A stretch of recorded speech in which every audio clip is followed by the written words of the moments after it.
За what up guys? Тэшиг байна. Өнөөдрийн бичлэгээр би танарт өмнөх 7 хоног хэлсэн. Өнөөдөр хэдүүлээ. Kobe Wait Away хоёрыг харьцуулаад аль нь илүү сайн бүзүүлэхийг тодруулнаа. Let's go. This is your guy Christian, and what's your name? I'm Miguel. This is War's confession of your roommate. Piss on his bed. Yo, he pissed on his bed.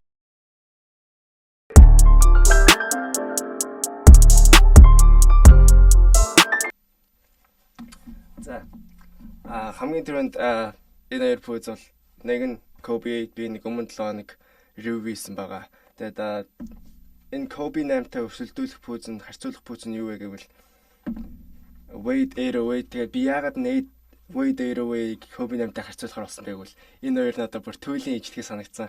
Энэ пүүз ялангуяа зөвөр энэ Kobe 8-ыг дөөрөөгаад хийгцэн юм шиг надад санагдсан болохоор би энэ хоёр пүүзийг харьцуулж байгаа маа. За мэдээж харьцуултын эхэнд ярих зүйл бол мэдээж энэ хоёр пүүзийн аль нь илүү сайн зурдаг вэ гэвэл мэдээж миний хувьд бол Wade 808. Ер нь бол Wade 808 сүүлийн хэдэн жил гарсан пүүзнүүдээс хамгийн сайн зуралтай нь бол Wade 808. Яг тэгвэл энэ пүүз тоостой зааланд байна уу, цэвэрхэн зааланд байна уу, ижлэхэн зурдаг, бүр маш сайн зурдаг, тоостой зааланд зүгээр ганц арчаал яг хэвэн зурдаг. Харин энэ пүүз яагаад Wade 808-ыг зуралтаараа барахгүй вэ гэвэл энэ пүүз тоостой зааланд хартирдаг. Тэгээд цэвэрхэн зааланд хэдий сайн зурдаг гэсэн Wade 808-ийн зуралт нь надад бол бүр хамаагүй илүү санагдаад байт юм аа. За тэгээд дараагийн ярих зүйл бол мэдээж энэ пүүзнүүд юм аа. Зөөлөвчүүд байгаа. Одоо би танарт энэ хоёр пүүзний зөөлөвч нь бүр ямар ижлэхэн болохыг харуулъя. За Wade 808-ийн зөөлөвч нь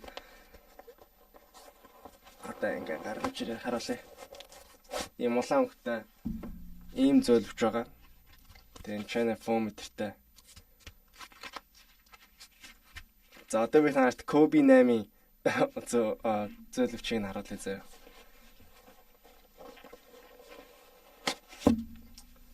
За энэ бол Kobe 8-ийн зөөлөвч байгаа. Одоо би харьцуулаад харуулъя.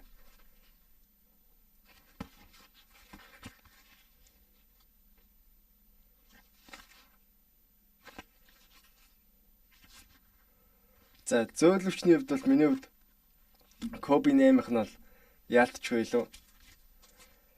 Тэгэд одоо би яасан өнөөдөр gym жигч авчирсан. Тэгээ gym жигчээр нь хэдүүлээ гутлуудаа сайхан хэмжин. Тэгээд энэ зөөлөвчүүдийг бас сайхан хэмжин заяа. Тэгээд энийг би асаагаад тий. Энийг асаагаад хэдүүлээ. Энийг асаж хооронд хэдүүлээ бас пүүснүүдийнхаа жинг бас арай явна. Тэгээд одоо энэ асаж хооронд өмсгөл нь миний хувьд Wade 808-аас илүү байсан. Яа тэгвэл Wade 808 эхэндээ энүүгээр холгож ирсэн чинь сүүлдээ надад хөвшөөд бүр маш гоё болж ирж исэн. Тэгээд Kobe маань болохоор хэдий сайн барьдаг ч гэсэн надад бол тав тухын дайчгүй үнэхээр гоё. Гэхдээ Wade 808-ыг бол ягаад ч гүцэхгүй. Ер нь бол би өөртөө Wade 808 жоохон баяс байгаа. Би энэ Wade гэдэг пүүзэнд бол бүр маш дуртай. Яа тэгвэл зурлалт нь бол үнэхээр тасархаа л да ялтчихгүй. За хэмжигч маань ажилласан. Одоо ер нь биэтэй энэ зөөлөвчийн зур дангаар нь хэмжижснээс пүүзтэй зур цуг хэмцэн дээр гэж бодлоо. Тэгээд хэдүүлээ зөөлөвчийг нь хийж хагаад нэг мөсөн пүүзтэй цуг шингэн үзнэ. За Kobe 8 маань зөөлөвчтэйгээ жин дээр тавихад 323.5 г байгаад байгаа.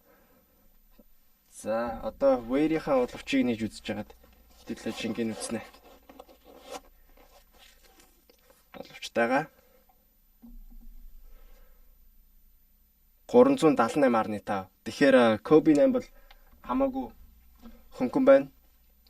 За тэгэд энэ бүх дүнэлтийн арт мэдээч мөнгөн дүн үн гэж бас яригдэн. Тэгэхээр Kobe 8 маань бол $170. Kobe Wade 808-ийн хажууд бол бараг $70 үнэтэй байгаа. Wade 808-ийг би анх такстайгаа нэлээд $100 авч ирсэн. $120-т хамаагүй хэмцэхнээр хамаагүй сайн зурдаг, хамаагүй над дэвтэйхэн.